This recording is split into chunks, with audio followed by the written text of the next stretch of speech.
Welcome back to my channel. We are back again today, and I have with me here Senior Pastor of Flames House International Church. He's a pastor, he's a leadership management and a life coach, he's a father and also a husband. Yeah. So I'm glad to have you here. Thank you for coming once again. Thank you for having me again on your sets. All right, thank you. You're welcome. Yeah. And today we want to talk about dating relationship. Okay, Christian dating relationship, the pattern or the lifestyle of a Christian singles in terms of dating relationship. So if you have questions concerning dating relationship, you want to go into relationship, or you are already in a relationship, dating relationship, and you have questions like how do Christians do this and that, and how do we go about our dating lifestyle? So I believe that the answers we will provide in this video will help you a whole lot to pattern your relationship towards the will of God for every child. Exactly. Okay, so now the first question I have for you is what does the Bible say about dating and relationships? Wow. Such a very wonderful question. Of course, I don't really think that there's any place where the Bible specifically said anything about dating, or the only thing that the Bible made reference to is marriage. So that said that marriage is honorable and the bed undefiled. So dating is a phenomenon that came, is a Western phenomenon. So it's not a biblical phenomenon. The only thing that the Bible talked about is most of the counsels we see in the Bible were written to either believers in marriage, or believers who are about to get married. Just like when we saw Mary being betrothed to Joseph to be married, you couldn't call that dating. They were already in courtship. So I think that the word that is biblically recognized in the scriptures is courtship. But it still doesn't mean that the Bible does not have counsel for singles who are about getting into marriage relationship. Talk about Christian conduct for of course, yes. Dating is a cultural thing.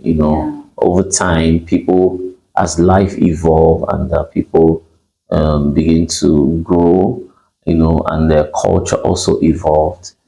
People felt that being betrothed wasn't really all that good enough, because a whole lot of time, just like Jacob had to, serve for 7 years for a lady, and then on the day of marriage, the lady was the veil that covered the lady. She was unveiled and it was someone else. Yes, of course. Jacob didn't know that the woman that was given to him wasn't the woman that he served for, so the Bible wasn't really explicit what really happened in those 7 years, whether they were all dating, because Jacob was living with his uncle, So, and this was his daughter's uncle, the daughter of his uncle.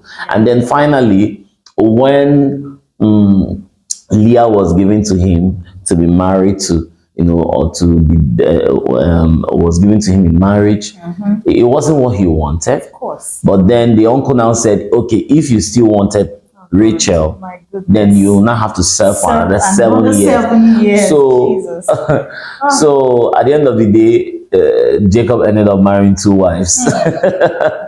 So that the 40 years was the time he had to serve. You can't try that. So I believe that dating is cultural, So as life evolved and mankind began to, expand, and then the weakness of man and a whole lot of things began to show up. I believe mankind began to devise better means, better ways of getting into the marriage relationship.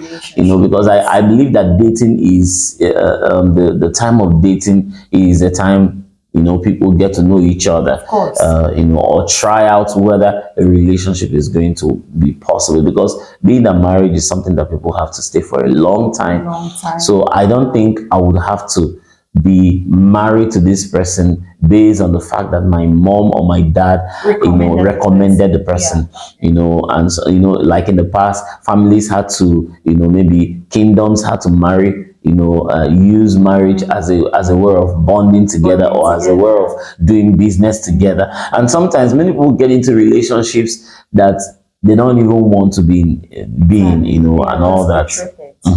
So from childhood, some people are even betrayed from childhood, or even from babyhood, or so someone just wakes up and say, "Oh, you've been prepared for this person," and all that.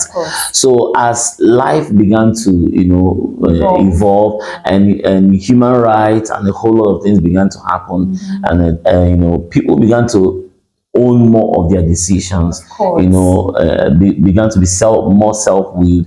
And then I believe that was when things like dating issues, decisions about who to marry, who to settle down with, and a whole lot of things began to come up.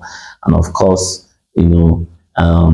which of course has a very positive side of it and also a negative side of it. Because I was just about asking you whether dating has a positive impact. Yes, of course, it has. It has, if followed, the right way. Yeah, of course, the proper way. Okay, that will now lead me to the next question I have for you, because we are talking about Christian dating, and like you said, there are no proper recommendations from the scriptures. Yes. Towards it's cultural. It's cultural. Yes. But now, in this generation, this 21st century, this is here now, so we are practicing it already, and of course Christians are practicing dating. Yes. So it means that I even recommend it as a pastor. I recommend people to date when they are ripe. In that dating there is no explicit instruction in the Bible, but dating is still part of the process of engagement, still part of a process that helps you develop and build healthy relationships. So there are right way to go about the dating thing. Yeah.